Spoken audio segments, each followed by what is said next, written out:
America के संविधान में संशोधन की प्रक्रिया के अगले चरण में एक तुलनात्मक विश्लेषण भारतीय संविधान में संशोधन की प्रक्रिया से करना दिलचस्प होगा, क्योंकि भारत का संविधान में एक लिखित निर्मित संविधान है और अमेरिका की तरह हमने भी संघात्मक शासन व्यवस्था को अपनाया है। इसलिए दोनों के संशोधन की प्रक्रिया में तुलनात्मक दृष्टिकोण से देखा जाना भी ज़रूरी है। भारत के संविधान में संशोधन की प्रक्रिया का उल्लेख संविधान के 20वें भाग में अनुच्छेद 368 में विहित है, जिसमें निर्धारित किया गया है कि संसद अपनी संवैधानिक शक्ति का प्रयोग करते हुए इस संविधान के किसी भी उपबंध का परिवर्तन या निरसन के रूप में संशोधन कर सकती है। हम बात के उच्चतम न्यायालय की व्याख्या के द्वारा यह निर्धारित किया गया कि संविधान के उन व्यवस्थाओं को संसद संशोधित नहीं कर सकती है जो कि उसके मूलभूत ढांचे से संबंधित हो। भारतीय संविधान में संशोधन की प्रक्रिया 3 तरह के संशोधनों का उल्लेख करती है। संविधान के कुछ प्रावधान संसद के साधारण बहुमत द्वारा संशोधित किए जा सकते हैं, कुछ के लिए विशेष बहुमत द्वारा संशोधन किया जा सकता है और अन्य कुछ प्रावधानों के लिए संसद के विशेष बहुमत द्वारा एवं आधे राज्यों के विधानमंडलों की संस्तुति के उपरांत उसमें संशोधन किया जा सकता है। पहले प्रकार के संशोधनों में ऐसे विषय रखे गए हैं जैसे नए राज्यों का प्रवेश या गठन, नए राज्यों का निर्माण और उसके क्षेत्र, सीमाओं या संबंधित राज्यों के नामों का परिवर्तन, राज्य विधान परिषद का निर्माण या उसकी समाप्ति, दूसरी अनुसूची, राज्यपाल, राष्ट्रपति, लोकसभा अध्यक्ष, न्यायाधीश आदि के लिए परिलब्धियां, भत्ते, विशेषाधिकार आदि, संसद में गणपूर्ति,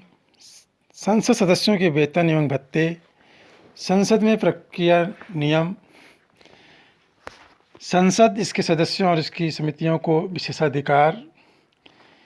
संसद में अंग्रेजी भाषा का प्रयोग, उच्चतम न्यायालय में अवर न्यायाधीशों की संख्या, उच्चतम न्यायालय के न्याय क्षेत्र को ज़्यादा महत्व प्रदान करना, राजभाषा का प्रयोग, नागरिकता की प्राप्ति एवं समाप्ति, संसद एवं राज्य विधानमंडल के लिए निर्वाचन निर्वाचन क्षेत्रों का निर्धारण, केंद्र शासित प्रदेश, 5वीं अनुसूची, अनुसूचित क्षेत्रों एवं अनुसूचित जनजातियों का प्रशासन, 6ठी अनुसूची, जनजातीय क्षेत्रों का प्रशासन। इन सब प्रावधानों का संशोधन संसद के साधारण बहुमत द्वारा किया जा सकता है। संसद के विशेष बहुमत का मतलब है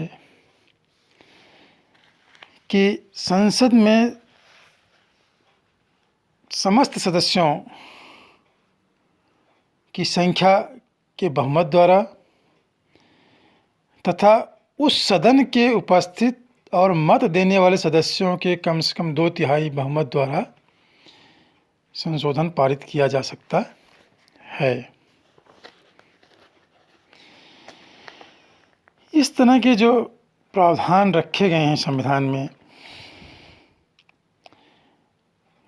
वे उन क्षेत्रों से संबंधित हैं जैसे मूल अधिकार, राज्य की नीति निर्देशक के तत्व और वे सभी उपबंध जो प्रथम श्रेणी और तृतीय श्रेणी से संबद्ध नहीं रहते हैं। तृतीय श्रेणी का मतलब है जिसमें विशेष बहुमत के साथ साथ राज्यों की स्वीकृति भी आवश्यक होती है।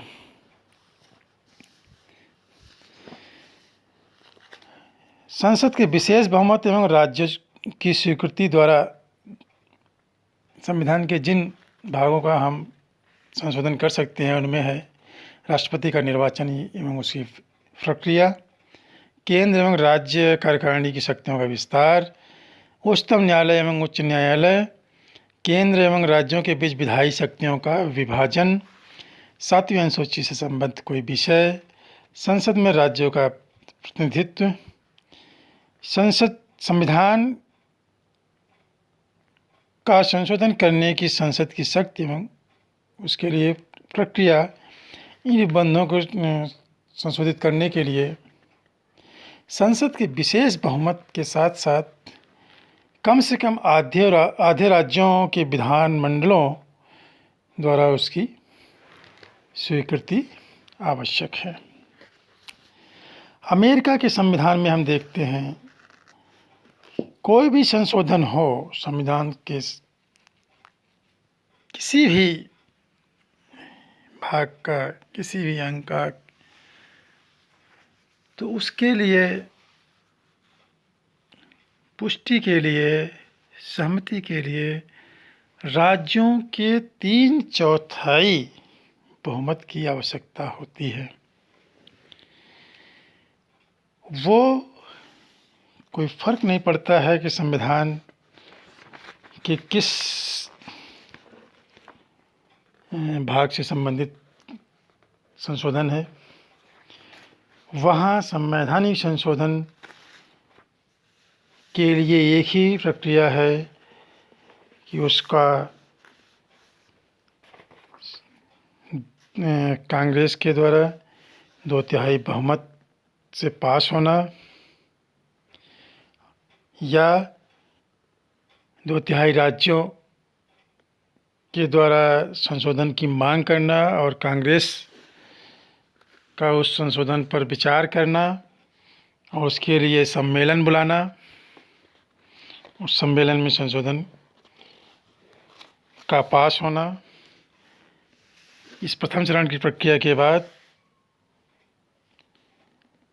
द्वितीय चरण में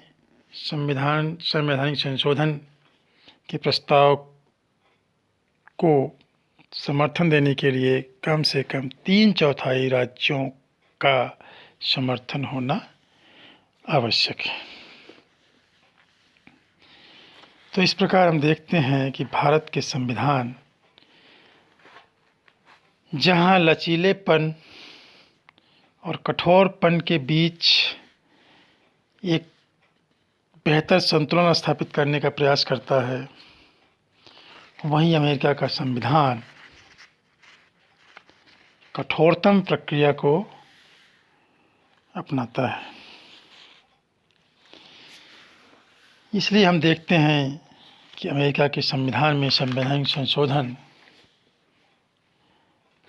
बहुत ही कम हुए हैं और विकास के साथ संविधान के तालमेल की प्रक्रिया न्यायालयों द्वारा, नीति सिद्धांतकों द्वारा एवं अन्य प्रक्रियाओं को अपनाते हुए पूरा किया जाता है, जबकि हमारे अपने संविधान को समय के साथ साथ तालमेल बैठाने के लिए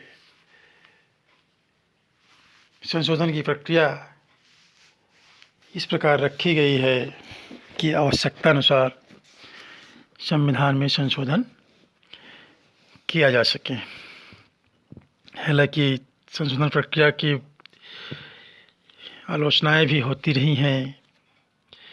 भारत के संविधान की भी, अमेरिका के संविधान के भी, लेकिन आमतौर पर ये देखने में आया है कि दोनों प्रक्रियाएं राज्य व्यवस्था के विकास के लिए अनुकूल रही हैं और काफ़ी हद तक एक राष्ट्र राज्य व्यवस्था को स्थापित करने में सफल रही है। धन्यवाद।